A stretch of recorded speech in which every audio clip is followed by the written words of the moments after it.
É meio-dia, boa tarde, ótima terça-feira para você ligado na TV Novo Tempo. O NT Sul está no ar na hora do almoço com as principais notícias do dia. Seja bem-vindo e a gente conta com a sua participação, com a sua opinião em facebook.com/TV Cachoeira. Acesse, assista e participe com a gente. O carro da discórdia. Chegou ontem o veículo adquirido pela Câmara de Vereadores de Cachoeira do Sul por R$155 mil. Nós estamos dentro do carro adquirido pela Câmara de Vereadores, aqui ao lado do presidente Paulão Trevisan. Somos a primeira equipe de televisão, primeira equipe de rádio, enfim, as primeiras pessoas a passearem no carro. Nós pedimos... E a gente vai contar tudo. Vamos atualizar também as informações das enchentes no Rio Grande do Sul e a sinalização do governo federal de que os atingidos poderão sacar o Bolsa Família de forma antecipada. Abandono de idosos. Antiga Perpétuo Socorro está em novo endereço e mantém 10 residentes. Interventora conta que enfrenta dificuldades para fazer com que cada município assuma a sua responsabilidade. Estão tendo dificuldades para retornar com essas pessoas para suas famílias? De 2 ou 3, sim. Né? Famílias que relutam em buscar, famílias que responsabilizam nós, assim, porque a casa fechou, né? E que também, posso falar claramente, famílias que nem visitaram pessoas aqui. A gente recebe em nossa entrevista do dia o presidente do Sindicato dos Trabalhadores Rurais de Cachoeira do Sul, Diego Kiefer. E no quadro Vida Animal, o Dr. Edson Salomão apresenta um novo morador do Zoológico de Cachoeira do Sul. Um filhote de bugio que teve uma mão amputada, né? Possivelmente por acidente provocado pelo próprio homem. Esses animais silvestres, sempre que são socorridos, chegam até a minha clínica, eles geralmente por trás têm uma ação do homem, através de tiro, de facada. Então tem muita gente ruim que maltrata os animais. Terça-feira, 13 de junho, o NT Sul está no ar.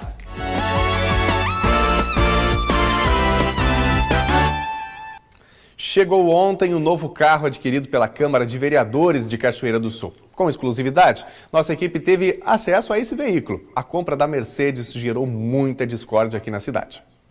Nós estamos dentro do carro adquirido pela Câmara de Vereadores, aqui ao lado do presidente Paulão Trevisan. Somos a primeira equipe de televisão, primeira equipe de rádio, enfim, as primeiras pessoas a passearem no carro. Nós pedimos, numa concessão especial da presidência da Câmara e da direção da casa, que permitiu que a equipe da TV Cachoeira do NT Sul fizesse este passeio, desse um giro na quadra pelo menos, para que pudéssemos mostrar para vocês o que é esta Mercedes, esse carro tão propalado, tão falado nos últimos tempos e que tem causado tanta polêmica.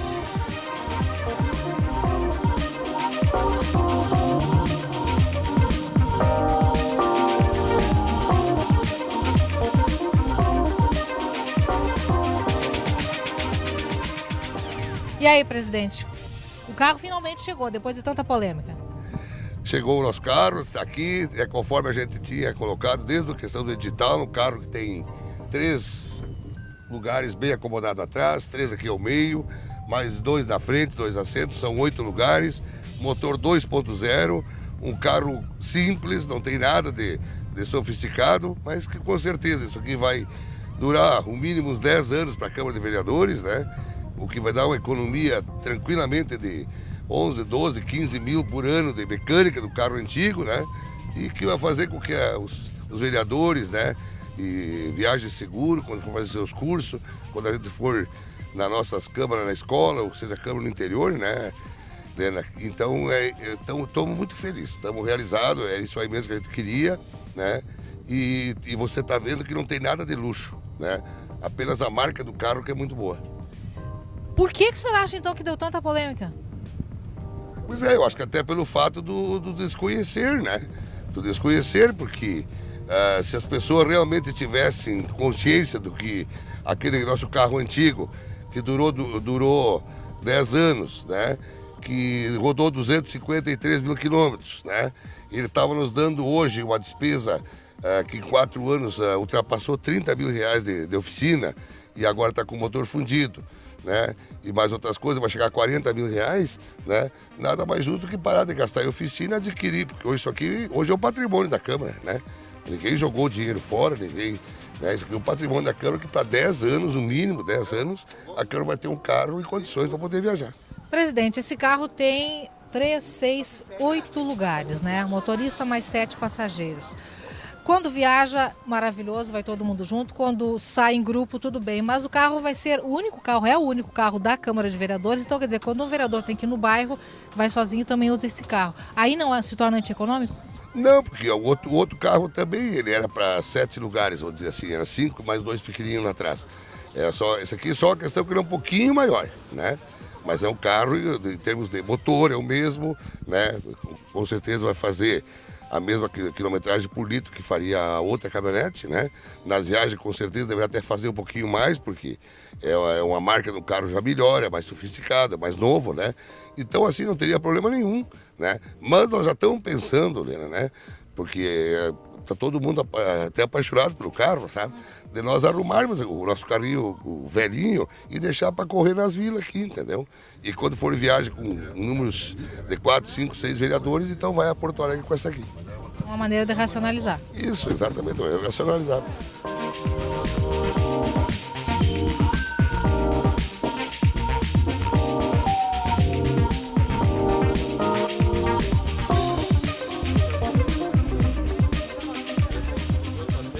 Adorei.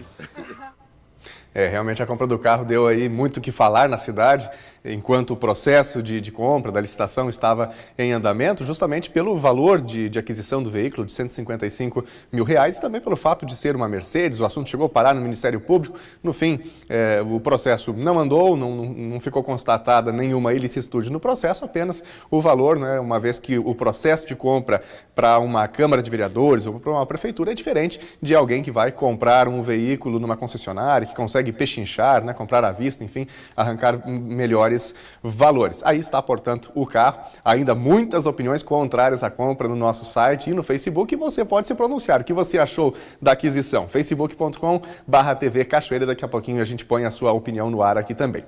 12:07 agora. Em agosto de 2016, a Justiça interditou a Casa Perpétuo Socorro em Cachoeira do Sul. Na época, o local mantinha diversas pessoas com menos de 60 anos e isso é proibido por lei. De lá para cá, dos 86 residentes, ficaram 10. Mas o trabalho continua para reduzir ainda mais esse problema.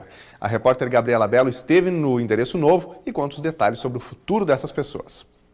Várias mudanças marcam a história da Perpétuo Socorro aqui em Cachoeira do Sul. Agora, o residencial Cachoeira abriga 10 pessoas. Na última sexta-feira foi feita a mudança do mobiliário aqui para este novo endereço na rua Aparício Borges e junto 12 pacientes vieram para cá. A interventora Anne Frei vai contar para a gente porque 10 permanecem aqui e já estão de viagem marcada. Boa tarde, Anne. Boa tarde. No momento, a gente está de casa nova, não é? O pessoal muito feliz aqui dentro e muito confortável, aprazível, a casa que eles mereciam, uma vida digna.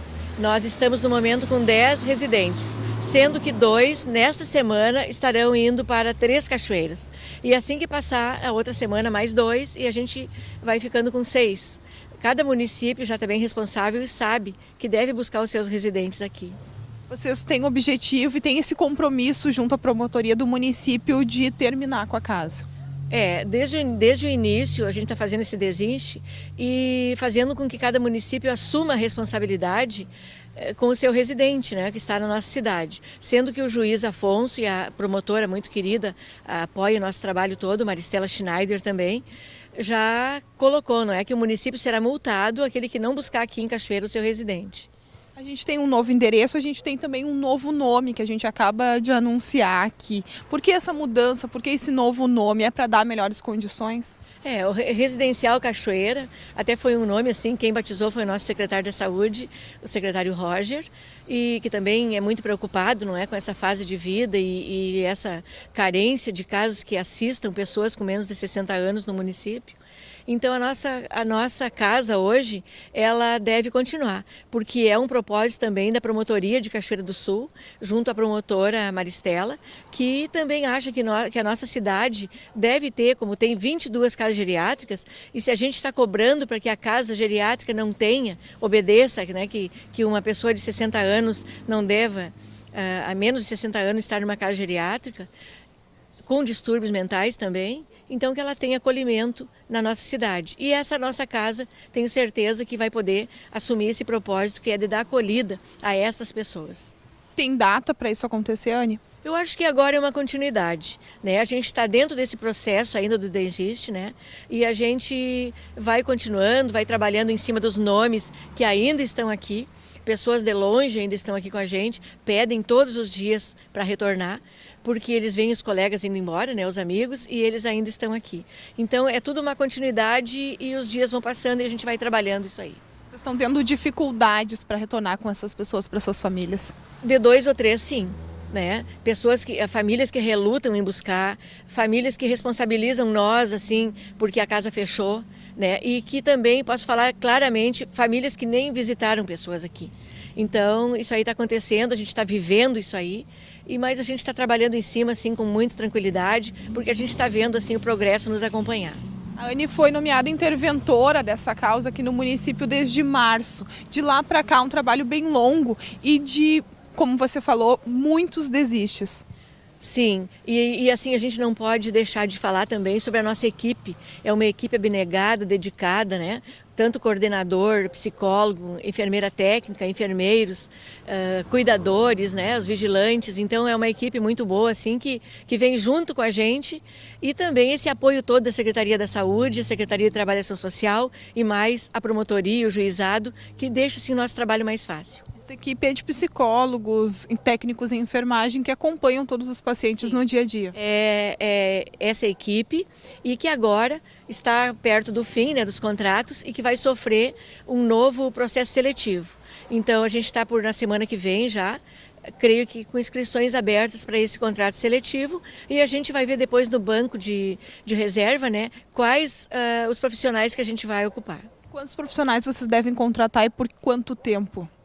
Nós estamos agora com o cargo de psicólogo, técnico de enfermagem, enfermeiras, cuidadores, 2 cozinheiras e no momento é isso aí. Aí depois a gente vai ver dentro desses cargos todos quantos a gente vai precisar, porque o pessoal aqui também diminuiu.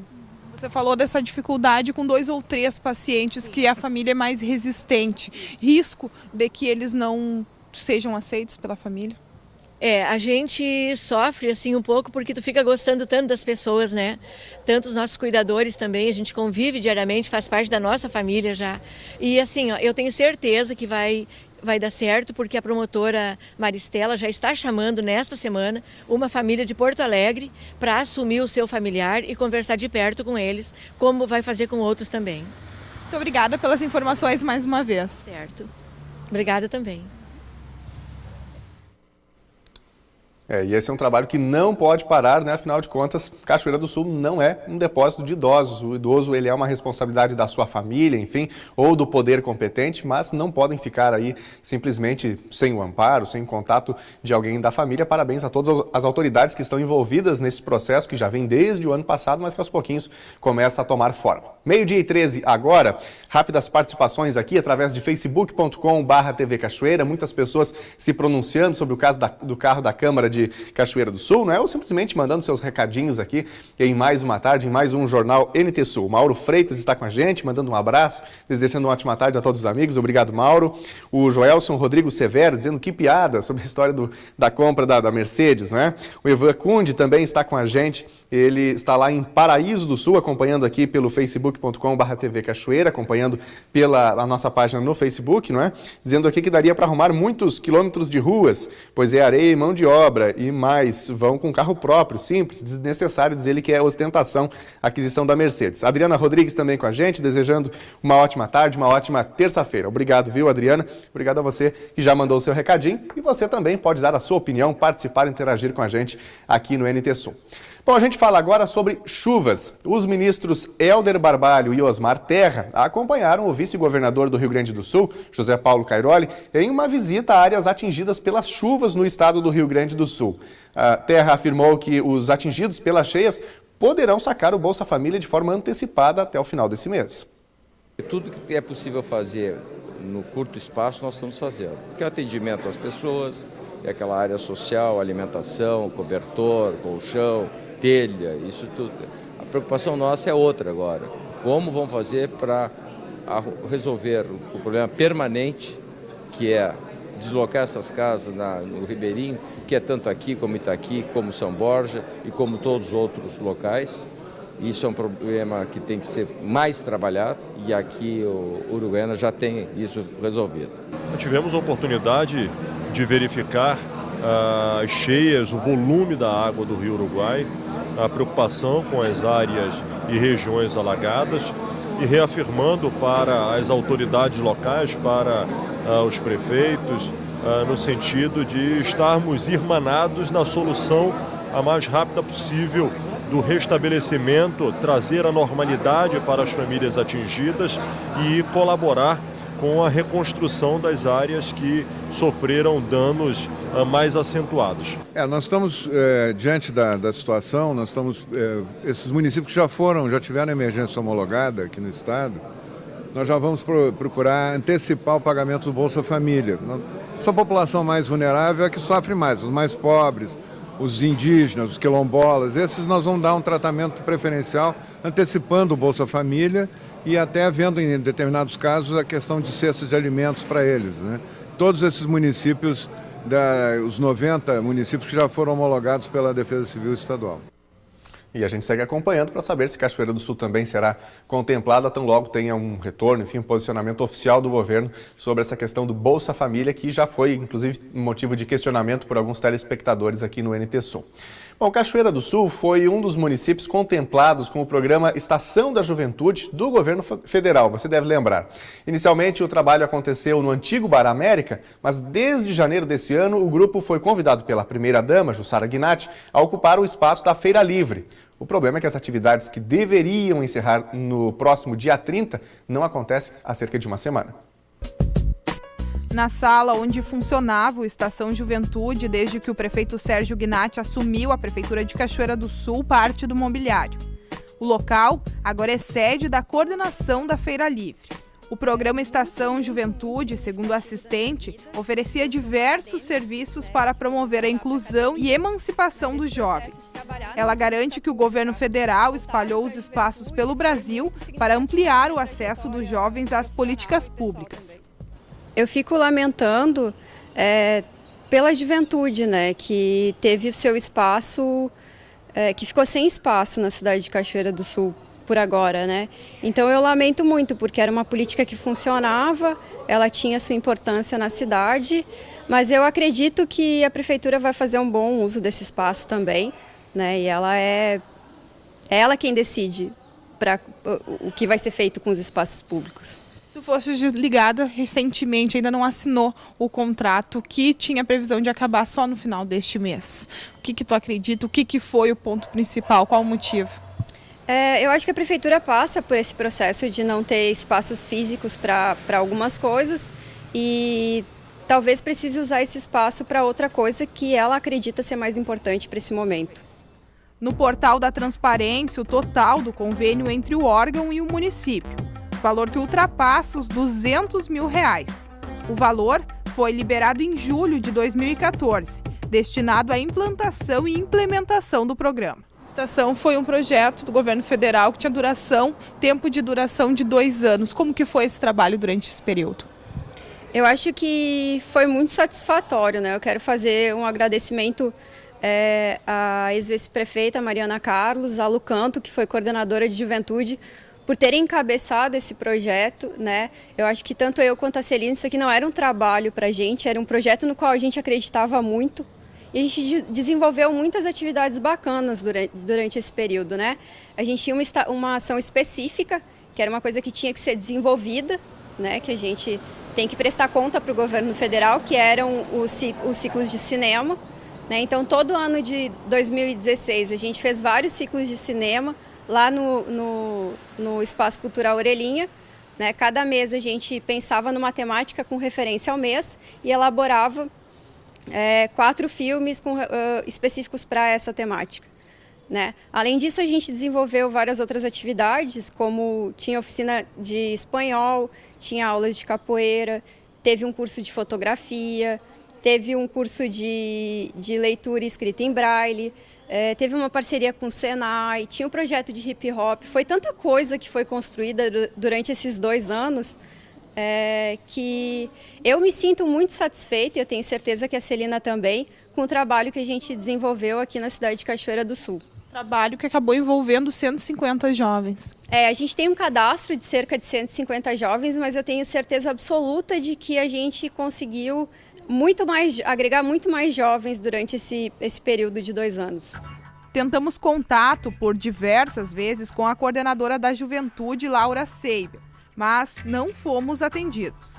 Na última semana, chegamos a agendar entrevista, mas na hora marcada, a coordenadora não compareceu e ainda estava com o celular desligado. De lá para cá, não fomos mais atendidos e nem recebemos retorno das inúmeras ligações. Daniela, que trabalhou com Laura, contou que nos últimos 3 meses não viu ela na sala do Estação nenhum dia. Atualmente, segundo a telefonista da Secretaria de Indústria e Comércio, Laura está por lá, desempenhando suas funções na coordenadoria. A vereadora do PT, Thelda Assis, na sessão do último dia 5, disse que está preocupada com a situação da vulnerabilidade dos jovens. Ela ainda questionou sobre o destino dos materiais e pediu esclarecimentos sobre a continuidade das oficinas. A assistente conta o que sente. A gente deixa um legado, a gente deixa uma relação com os jovens muito estabelecida, né? A gente deixa os equipamentos que vieram do governo federal. Isso é importante que a população e principalmente os jovens entendam que veio dinheiro do governo federal para material de escritório, computador, tela de projeção, retroprojetor. Então veio muito material que seria muito interessante que continuasse em projetos para a juventude. Esse material agora está parado. Eu não tenho certeza da destinação dele agora, não posso te garantir nada.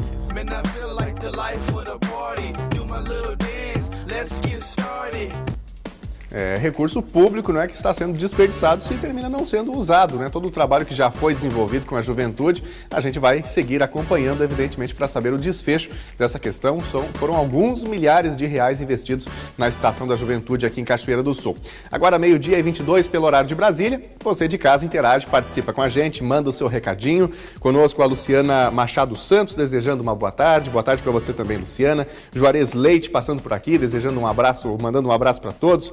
A Inês Bosley dizendo aqui que precisamos assumir nossos idosos, afinal, um dia seremos um deles, né? Tratando aí da questão da Casa Perpétuo Socorro, que a gente acabou de exibir a reportagem falando que ainda restam alguns idosos abandonados, vamos dizer assim, por seus familiares ou por seus municípios aqui em Cachoeira do Sul. Você de casa pode interagir com a gente, mandar o seu recadinho, mandar a sua opinião também aqui para o NT Sul.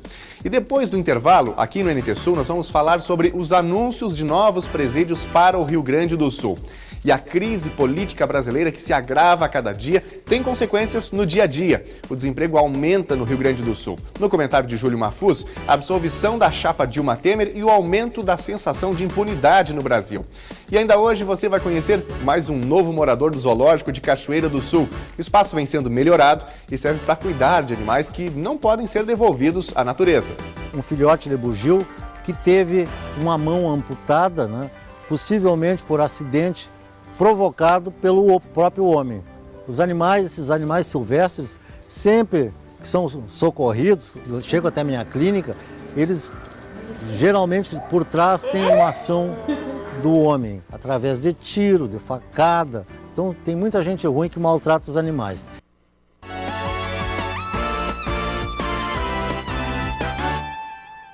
O governador José Ivo Sartori confirmou ontem a construção de 3 novos presídios com capacidade de 924 vagas no Rio Grande do Sul. As novas unidades prisionais serão em Charqueadas, Viamão e Alegrete. Sartori confirmou que o Presídio Federal de Segurança Máxima será construído em Charqueadas, com recursos da União. A unidade terá capacidade para 208 apenados de alta periculosidade e terá investimentos de 40 milhões de reais. Com essa decisão fica confirmado então que vai ser em Charqueadas. São 208 vagas. 208, o que eu disse? 208 vagas. E também isso é fruto já daquilo que nós assinamos de adesão ao Plano Nacional de Segurança Pública. O presídio estadual de Viamão será construído em uma área de 10 hectares da FEPAGRO. Terá capacidade para 430 lugares e custará 24 milhões de reais. Os recursos são federais e já estão depositados nos cofres do Estado. O terceiro será o presídio estadual de Alegrete, que está em processo de licitação. O investimento é 16,5 milhões, 3,3 milhões do Estado e 12,9 milhões da União, com capacidade para 286 apenados. Então, estamos confirmando também um novo presídio em Viamão, com 430 vagas. Vai ser construído com recursos federais e administrado pelo Estado do Rio Grande do Sul. Então, nós vamos ter também, o Schirmer fala em 45, 60 dias, eu prefiro dizer em 3 meses, cada um espaço maior, uma nova central de triagem com 96 vagas para atender Porto Alegre, região metropolitana, com recursos do Tesouro do Estado na ordem de 2,9 milhões de reais.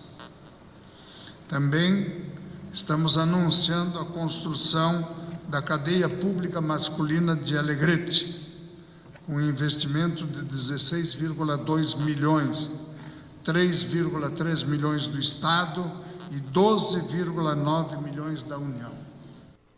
Os últimos indicadores econômicos davam a impressão de que o Brasil começava a sair da maior recessão de sua história.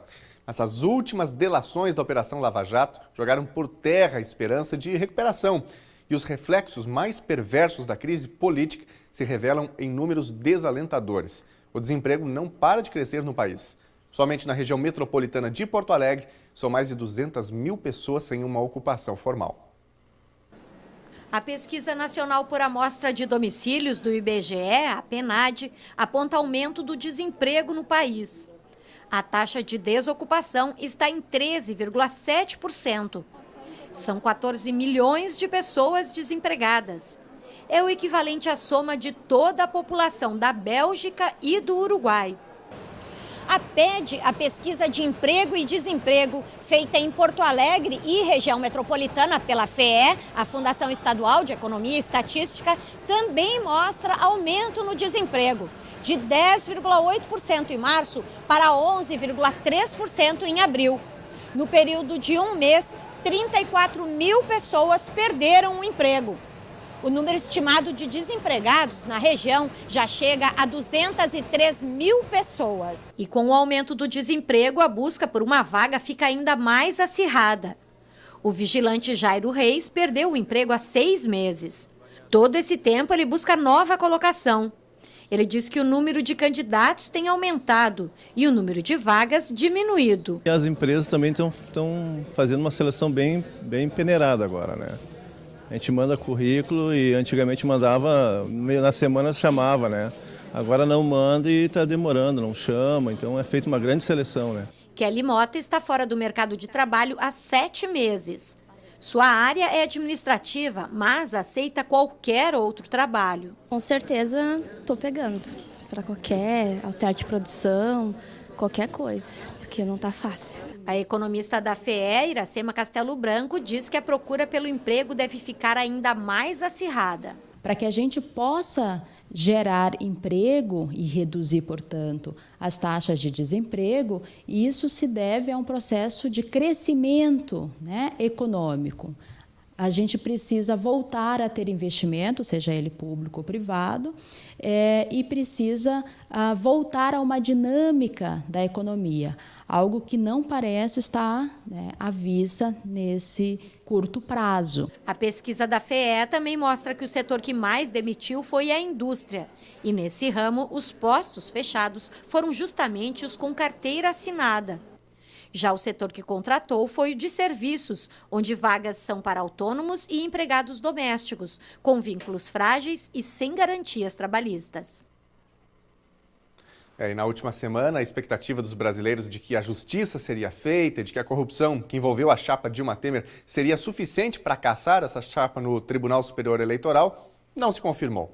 E tudo isso tem impacto na economia do país, que vai de mal a pior. Quem comenta é o especialista em gestão pública e advogado Júlio Mafuz.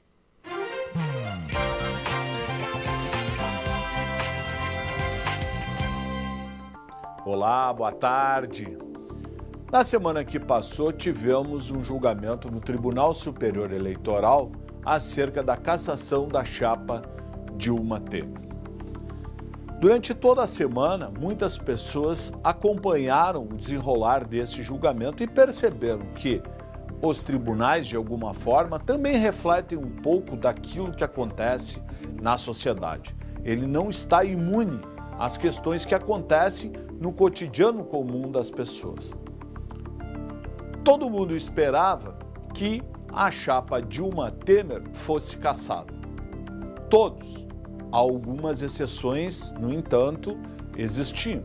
Aqui mesmo, nesse espaço, eu cheguei a comentar que acreditava que dificilmente haveria cassação e, inclusive, cheguei a dar um palpite acerca do resultado. Acabei acertando o resultado, não só pela experiência que a gente tem no desenrolar desses processos, mas principalmente em função desse olhar mais acurado em cima do que pensam os ministros e como esses ministros estão dentro dos tribunais. O importante a deixar claro é o seguinte: quando nós permitimos no direito algumas exceções, como por exemplo o caso do impeachment da ex-presidente Dilma, que foi empichada através de um artifício jurídico chamado pedaladas fiscais, que não constam em nenhum código, não constam em nenhum livro de direito penal, nós, a partir daí, passamos a admitir qualquer coisa. E foi isso que aconteceu na sexta-feira, quando se absolveu a chapa Dilma Temer e principalmente se absolveu o atual presidente Michel Temer, muito embora nós tenhamos todo esse espectro de denúncias em torno dele. O que acontece é isso: a gente não pode fazer nenhuma exceção ao Estado Democrático de Direito e nenhuma exceção à Constituição Federal. Porque o que acontece é que o pau que bate em Chico pode bater em Francisco. Então o importante é que ninguém bata em ninguém, apenas se cumpra a lei. Falei e assino embaixo. Obrigado, Júlio. E polêmica no processo de eleição dos novos dirigentes do PDT em Cachoeira do Sul. A situação não inscreveu nenhuma chapa. Históricos do partido se candidatam, tornando-se opção única, mas são impugnados. O ex-vereador Natalício Moraes, que inscreveu aquela que seria a única chapa a concorrer à direção do PDT local, afirma que estava ciente de algumas incorreções no documento, mas estava amparado no estatuto do partido, que garante a devolução do mesmo com prazo de 48 horas para correções. E nós sabíamos que tínhamos que fazer algumas correções, mas não há dublagem de nomes, ninguém falsificou assinatura nenhuma. Nós fizemos tudo de acordo com como manda o estatuto partidário. Só que nós procuramos eles para pedir que eles nos convocassem para essa correção e não encontramos ninguém no final de semana. A inscrição da chapa de vocês pode ser considerada uma surpresa? Pode. Eu entendo assim, que na primeira convocação, o primeiro edital, era o diretório convocando o diretório para o novo diretório. Quer dizer, quem vota numa chapa na convenção são os filiados. Uma vez eleita essa ou aquela chapa, que eles vão formar a executiva, né? Aonde vai sair o presidente, vice-presidente, secretário, tesoureiro, enfim. É isso que acontece. No entanto, o edital estava equivocado, nós reclamamos e eles mudaram, mas não esperavam da inscrição da nossa chapa. Essa é a verdade. O vereador Paulão Trevisan, tido como a aposta maior para encabeçar a chapa da atual executiva do PDT, lava as mãos e é taxativo em afirmar que não tem nada a ver com esta eleição. que a missão de inscrever uma chapa da situação era da executiva do partido e que só participaria do processo se não houvesse disputa. Porque acho que já passou o tempo, né, de nós estar brigando, dividindo, entendeu? Né? Hoje nós temos mais é que somar, né? Nós estamos no governo, somos governo hoje, né? Então, o que tem que fazer é aglutinar todo o partido em torno do nosso comandante, seja do Executivo quanto aqui hoje do Legislativo até dezembro, né, para que nós possamos fazer uma boa administração para o povo. Né? Não é para as vaidades pessoais, para o eu, né, como se diz. Né? Então, em cima disso aí, eu abri mão, né, porque eu já passou o tempo de eu estar, né, até me estressando, digamos assim, né, para ver questão de puxa para um lado e puxa para outro. Né? Hoje não. Se não for consenso, não conta com o Paulo. Paulão é também vice-presidente da executiva do PDT e tem outra versão sobre os motivos da impugnação da chapa inscrita pelo ex-vereador Natalício Moraes. Foi constatado que parece que 6 nomes, uma coisa assim, estavam em duplicidade, né? 2 vezes o mesmo nome naquele número de inscritos, que são 45 mais os 15, né, suplentes. Como se diz que tem um período para te corrigir, tu teria que corrigir dentre os nomes que estão apoiando a chapa, que teria que ser 5% de todos os filiados. 5% de todos os filiados, hoje dá 2 mil filiados, é em torno de 100 nomes. Então, essa chapa não possui nem os 5%, que é os 100 nomes, né? E também não possui os 45 mais os 15, né, suplentes da sequência certa de um nome só para cada vaga. Né? O que nós fizemos? Chamamos o jurídico, mostramos a avaliação que o deputado fez, né? Constatado o erro, né? Então se impugnou a chapa. E por telefone, o advogado Bruno Miller, que representa a ala de Natalício Moraes, informou que a liminar impetrada para garantir que a convenção fosse realizada ontem, como previsto em edital, foi negada. No entanto, o processo segue tramitando na Justiça a fim de garantir que a chapa inscrita por Natalício Moraes seja validada como a única habilitada dentro do prazo para disputar a eleição do diretório do PDT aqui em Cachoeira do Sul. Bom, a gente aproveita para destacar a sua participação, facebook.com/TV Cachoeira, você interage, participa, dá a sua opinião e faz o NT Sul, não é, o jornalismo aqui da Novo Tempo, junto conosco na hora do almoço. A Rejane Goltz está com a gente aqui, desejando uma ótima tarde. Obrigado, Rejane, mandando já uma sugestão de reportagem também. Obrigado, Rejane, tudo de bom para você. A Ivonete Machado Siqueira, dizendo aqui saudades da minha terra natal. Grande abraço a todos aí que estão fora de Cachoeira do Sul e matam a saudade, não é, aqui da cidade de Cachoeira do Sul, do centro do estado, através do nosso programa. Bom, depois do intervalo aqui no NT Sul, nós vamos conversar com o presidente do Sindicato dos Trabalhadores Rurais de Cachoeira do Sul, Diego Kiefer. A gente trata da adaptação da agricultura familiar para novas regras de comercialização de produtos. E ainda, no quadro Vida Animal, você vai conhecer mais um novo morador do Zoológico de Cachoeira do Sul. O espaço vem sendo melhorado e serve para cuidar de animais que não podem ser devolvidos para a natureza. Um filhote de bugio que teve uma mão amputada, né, possivelmente por acidente provocado pelo próprio homem. Esses animais silvestres, sempre que são socorridos, chegam até a minha clínica, eles geralmente por trás tem uma ação do homem, através de tiro, de facada. Então tem muita gente ruim que maltrata os animais.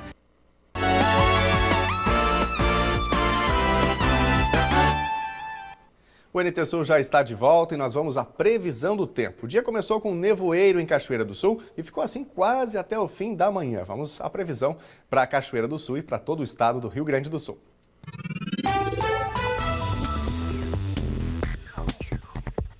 Em Cachoeira do Sul, a terça-feira será de sol com algumas nuvens. Não chove. As temperaturas ficam entre 10 e 21 graus. A quarta-feira será de tempo ensolarado com nevoeiro ao amanhecer. Noite de céu limpo. Não há previsão de chuva. Mínima de 12, máxima de 22 graus. Já na quinta-feira, o dia será de sol com algumas nuvens. A temperatura sobe e o sol aparece durante todo o dia. Não chove. As temperaturas ficam entre 16 e 25 graus. Confira no mapa como fica o tempo hoje. O sol predomina no Rio Grande do Sul nesta terça-feira, mas algumas regiões devem ter nuvens ao menos em parte do dia. A terça-feira, que começou com frio e nevoeiro em boa parte do estado, deve ter temperaturas agradáveis durante a tarde. já que são previstas marcas próximas a 25 graus em várias regiões do estado. Na capital Porto Alegre, a máxima prevista é de 22 graus. Em Uruguaiana, na fronteira oeste, 22. Em Passo Fundo, no norte do estado, 22 graus. E em Santa Maria, na região central, 21. Para o litoral norte, Tramandaí, Torres, 20 graus. E em Pelotas e Rio Grande, no sul do estado, 21.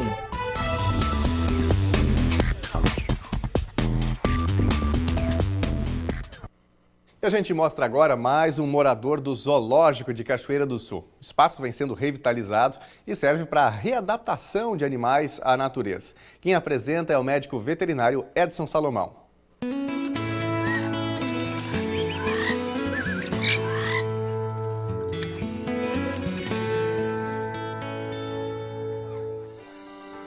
Estou aqui novamente no Zoológico Municipal de Cachoeira do Sul para apresentar mais um hóspede que veio para cá. Trata-se de um bugio, um filhote de bugio, que teve uma mão amputada, né, possivelmente por acidente provocado pelo próprio homem. Esses animais silvestres, sempre que são socorridos, chegam até a minha clínica, eles geralmente por trás têm uma ação do homem, através de tiro, de facada. Então tem muita gente ruim que maltrata os animais. Esse aqui eu não sei bem a história dele, porque ele veio encaminhado pela Secretaria Estadual do Meio Ambiente. Possivelmente ele estava em uma clínica em Porto Alegre, onde foi feita a cirurgia, né? E depois nós temos que achar um local para acomodar esses animais, porque eles não conseguem sobreviver na natureza, porque foram criados desde pequeno, às vezes com uma madeira, sem uma mão. Isso dificulta muito a vida na mata, a vida na floresta. E toda essa minha empolgação em estar mostrando para vocês esses animais é porque há muitos anos nós não conseguíamos nenhum animal no zoológico. Nós estávamos praticamente com as torneiras fechadas para recebimento de animais. Mesmo animais que eu tratava na minha clínica, tinha que ir para outro local porque nós estávamos proibidos de receber animais aqui no zoológico. O que estava acontecendo? Estavam nos matando à míngua. No momento que fecha as portas para a entrada de animais, os que estão no zoológico automaticamente acabam indo a óbito com o tempo, né? E agora, com essa ação da Secretaria Estadual do Meio Ambiente, está dando valor para esse zoológico, está nos prestigiando, trazendo esses animais para cá. Porque o nosso zoológico de Cachoeira, a sua essência sempre foi essa: receber animais mutilados que iam até a minha clínica e, não tendo condições de soltura, eles iam aqui para o zoológico, né? Onde que recebe todo esse tratamento, funcionários atenciosos, dedicados, que fazem cursos, que recebem treinamento. Nós temos veterinários, biólogos que trabalham aqui, e o principal é acomodar animais que não têm condições de voltar à natureza. A nossa intenção nunca foi capturar animais para trazer aqui para ficar só à exposição ao público. Então, nós temos aqui um filhote de bugio, que é um primata que vive nas matas do Rio Grande do Sul. Nós temos duas espécies. Essa aqui é o bugio ruivo, né? E eles têm um papel importantíssimo na natureza como semeadores de florestas. Através da sua alimentação, que é baseada em folhas e frutos, as sementes, através das fezes, eles vão plantando, vão reflorestando as nossas matas. Então, isso é muito importante, né? Além do que vocês já sabem, o bugio é o sentinela da febre amarela. E, infelizmente, muitas pessoas estão matando esses animais porque acham que eles transmitem a doença, mas não é isso. No momento que numa localidade aparece mortandade de bugio, as autoridades sanitárias de imediato começam a investigação e dá tempo de vacinar as pessoas. Então, antes de morrer as pessoas, os primeiros que morrem são os bugios, porque esse mosquito que transmite a febre amarela, ele vive na parte mais alta das árvores, na floresta. Então, como os bugios dificilmente descem no chão, eles tomam até água nas bromélias, nos ocos de árvores. Então, eles são os primeiros a ser atacados. Então, No momento que um bugio morre, as pessoas devem comunicar às autoridades sanitárias para dar tempo de tomar providências e, com isso, salvar vidas. Então, essa espécie é uma espécie muito bonita, porque todo esse papel que ela desempenha de reflorestamento ainda serve de alerta é um sentinela da febre amarela. Isso já fiz comentários sobre essa espécie, mas eu reitero aqui o meu pedido para quem tem esses animais em sua propriedade, tem que agradecer a Deus por ter um animal bonito que com o passar do tempo não vai mais existir se continuar com essas matanças que estão acontecendo assim com muita frequência por todo o estado do Rio Grande do Sul. Eu tenho atendido muitos casos aqui na minha clínica de chegarem animais com faconaço, cortes de facão na cabeça, membros quebrados, crânios fraturados, dentes quebrados, produzidos por homens, o ser humano, né? Infelizmente isso acontece. Bom, eu vou mostrar para vocês então, depois algumas fotos que eu tenho no arquivo da minha clínica, que aparecem vários filhotes de bugios que passaram por lá e que conseguiram sobreviver, e graças ao Zoológico de Cachoeira do Sul, nós temos um local para abrigar esses animais. Uma boa tarde até vocês e venham visitar o Zoológico de Cachoeira.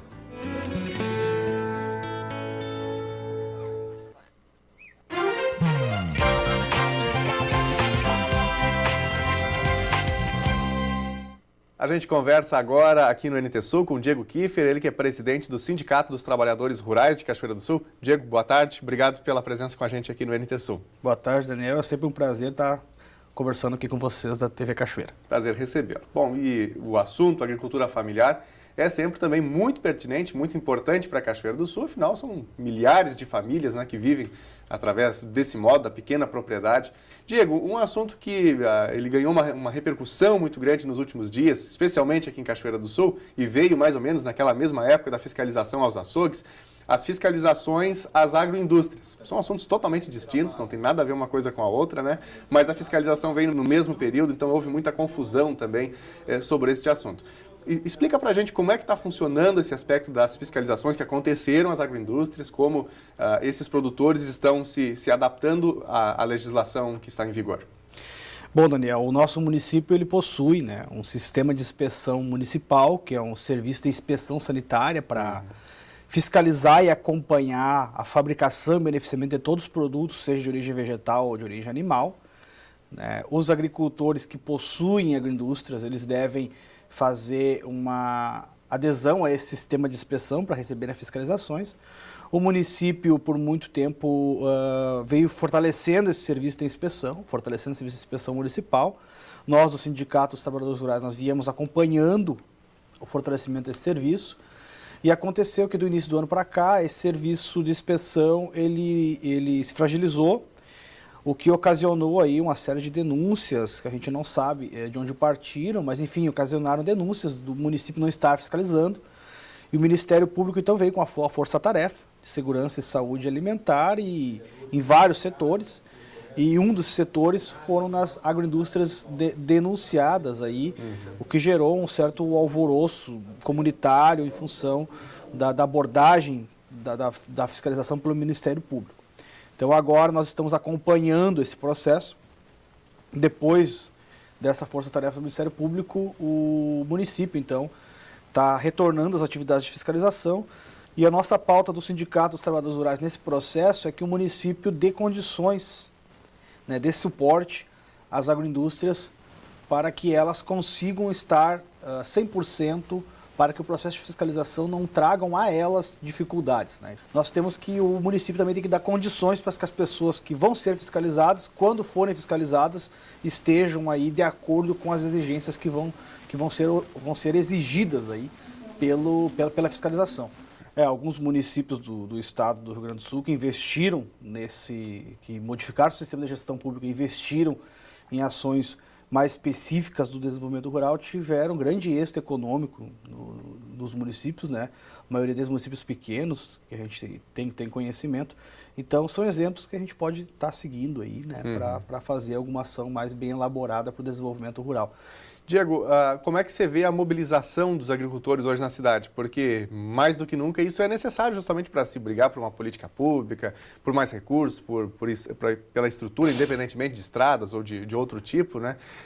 Recentemente, nós tivemos aqui uma audiência pública, enfim, uma reunião na Câmara de Vereadores para tratar das agroindústrias, e o número de produtores, de agricultores que participaram foi realmente bem pequeno, mas foram as entidades participando, seja a Câmara de Vereadores, Ministério Público, enfim, as entidades representativas, mas pouca participação de agricultores. Não sei se devido à chuva, enfim, dificuldade de deslocamento, mas como é que você vê hoje a questão de mobilização também por parte dos agricultores? Na última audiência pública que nós tivemos aí, que foi específica, foi a audiência pública da Assembleia Legislativa do Estado. Sim. Essa audiência pública, a gente teve um número expressivo de pessoas presentes, né? A Câmara de Vereadores, eu nunca vi a Câmara de Vereadores tão cheia como naquela tarde. E a agricultura familiar participou de forma bastante expressiva, realmente, nesse né? evento, sim. Nesse evento, e a gente tem observado muito isso. Hoje o Sindicato dos Trabalhadores Rurais é uma representação da agricultura familiar do município, e a gente tem hoje uma facilidade muito grande de mobilizar frente a algumas questões. Essa foi um exemplo, né? Também tivemos algumas mobilizações aí relacionadas à reforma da Previdência, que atingiria de cheio a agricultura familiar, nosso pessoal participando e apoiando. O meio rural tem muita força organizativa. A gente está num trabalho agora do sindicato aí de fortalecimento da organização, da sua organização de base. Nós temos na nossa diretoria, são 20 membros da diretoria, mais 10 membros do Conselho de Lideranças. E na última reunião agora, nossa diretoria, nós analisando o nosso planejamento estratégico, nós trabalhamos com planejamento, nós estaremos implementando aí no segundo semestre desse ano um trabalho de criação de núcleos de agricultores do sindicato, fortalecendo a mobilização de base, porque o meio rural ele tem que mostrar força, né, através da sua representação, através da sua associação de moradores, através do seu grupo de mulheres, através da organização comunitária, né, para não ficar dependente de pessoas, né, de vereadores, não ficar dependente de administração pública. De um único líder, de um único líder, né? A comunidade, nós, os sindicatos, sempre entendemos e defendemos que a comunidade tem que fazer por si. Claro. Né? E não ser desfacelada a sua organização na dependência de uma única liderança ou de uma única pessoa exclusivamente, que daqui a um pouco vai ter um interesse pessoal nesse processo, né? Claro. Então a gente tem essa característica aqui no município. A gente precisa fortalecer bastante a nossa organização comunitária do meio rural. É um foco que o sindicato vai estar trabalhando agora no próximo semestre. Diego, uma característica também da agricultura familiar, atualmente quando a gente vai para grandes eventos relacionados à agricultura, aqueles estandes, feiras da agricultura familiar normalmente lotam, né? São os que mais vendem. Aqui na Fenarroz, por exemplo, quando há a Fenarroz, a feira da agricultura familiar, aqueles estandes eles lotam bastante, Expo Inter é a mesma coisa, mas tem o aspecto das feiras que são regulares nas cidades, isso é talvez uma tradição de séculos, né, aqui no centro do Rio Grande do Sul. Como é que você vê esse trabalho das feiras especificamente? Porque também há um aperto nesse sentido quanto à característica do produto que está sendo oferecido. A gente tem aqui a Feira Livre Municipal. Esse ponto, esse acesso direto, né, entre o que o agricultor produz e esse trabalho de trazer a sua produção para a cidade, para vender. Como é que está esse trabalho hoje? Durante esse processo aí de fiscalização das agroindústrias, na época já quando eu era presidente do Conselho de Desenvolvimento Rural do município, a gente já trabalhava, já tinha a necessidade, né, de trabalhar a mesma questão das agroindústrias com a Feira Livre. Nós sempre tentamos separar as coisas, né? Uma coisa é a agroindústria regularizada, né? A pessoa que beneficia o seu produto que tem lá na sua propriedade para vender para o supermercado revender e outros estabelecimentos, a venda mais atacada, né? Outra coisa é o produto in natura. Outra coisa é o produto in natura, que é da Feira Livre, que é do produtor rural, e aí nós temos casos na Feira Livre que o produtor rural tem o seu produto, né? Ele produz lá, né, o seu produto, ele beneficia parte desse produto para o seu consumo e vende o excedente. E a gente tem que entender um pouco a lógica da feira, né? A feira, por que existe a Feira Livre? E não vamos olhar só para a Feira Livre de Cachoeira, vamos tentar entender o qual a lógica da feira. A feira, ela é um mecanismo de eliminar elos na cadeia produtiva de produção e comercialização. Então, numa cadeia produtiva normal, hoje nós temos o elo do produtor, que normalmente vende para um atravessador, que esse atravessador vende para o supermercado e o supermercado vende para o consumidor final. Entre o produtor e o consumidor final, nós temos 2 elos que ganham financeiramente, economicamente, nessa cadeia produtiva.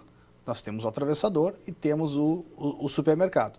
O que faz com que o produtor venda o seu produto mais barato do que venderia diretamente e faz o consumidor comprar o produto mais caro que compraria diretamente. A lógica de feira ela existe com esse viés, na tentativa de tirar esses 2 elos do meio do processo econômico, do meio do processo de cadeia produtiva, e fazer um elo só, que é do produtor diretamente ao consumidor, fazendo com que o produtor venda o produto com um valor um pouco mais alto e o consumidor compre esse produto com a qualidade melhor e com o valor mais baixo. Por isso que nós temos feira, né? Para evitar, a feira livre, ela é um comércio alternativo aos grandes comércios, ao grande sistema comercial.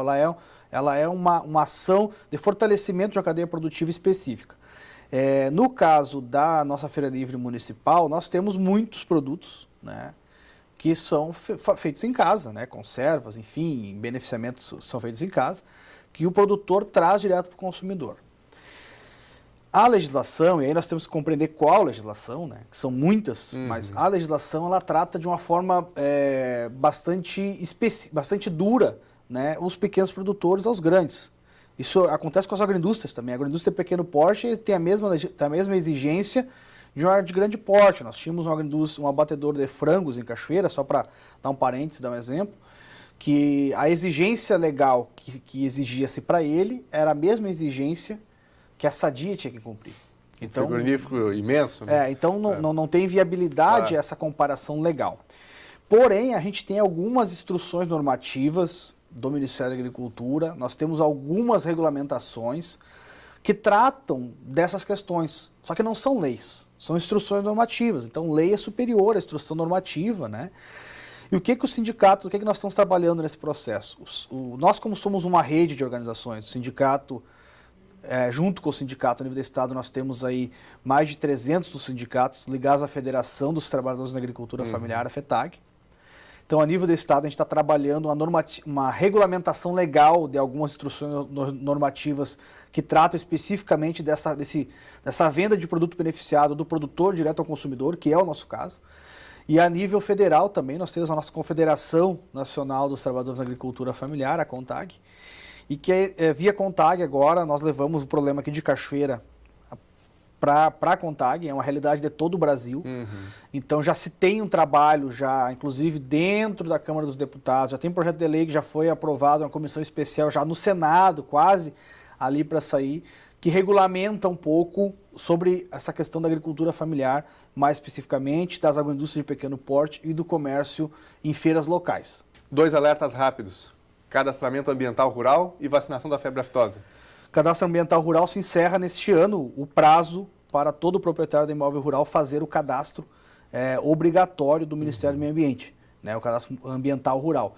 Para fazer o cadastro, nós do sindicato também fizemos o cadastro ambiental rural, é só levar lá no sindicato a documentação da sua área de terra e documentação pessoal. Há implicações se a pessoa não fizer, né? Haverá implicações se a pessoa não fizer. Como ele é um cadastro regulamentado de forma obrigatória, ele será exigido para transferências de imóveis futuramente e também para o acesso ao crédito. E qualquer outra política pública também para a agricultura será necessário apresentar junto à documentação da área de terra o cadastro ambiental rural. A gente ainda tem cerca de 30% das propriedades aqui em Cachoeira que ainda não fizeram, é isso? Pelo nosso levantamento, nós temos hoje cerca de 30% das nossas propriedades dos imóveis rurais de Cachoeira do Sul sem o cadastro ambiental rural. Ok. Febre aftosa era para encerrar também na última semana a vacinação, no fim foi prorrogado até o dia 16, é isso? Isso. A campanha de vacinação contra a febre aftosa foi prorrogada até o dia 16 de junho agora. Numa demanda que nós solicitamos, porque nós tivemos um caso no estado de muitos produtores, né, muitos criadores, principalmente os pequenos criadores, não imunizarem seu rebanho.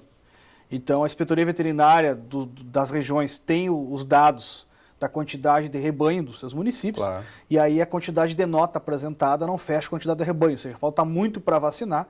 E a gente está alertando todo mundo porque a não vacinação contra a febre aftosa acarreterá em multas, né, e punições aos produtores rurais, aos pecuaristas de forma geral. Então, um aviso muito importante para o pessoal não deixar de fazer, né, tem que fazer a vacinação. O governo do estado não disponibiliza mais doses de vacinação gratuita. Então, o produtor ele tem que fazer a imunização do seu rebanho e apresentar na inspetoria veterinária a nota de vacinação, a nota que comprou a vacina, para que seja lá acreditado no seu fichamento lá, né, que ele fez a imunização. Então tá bem.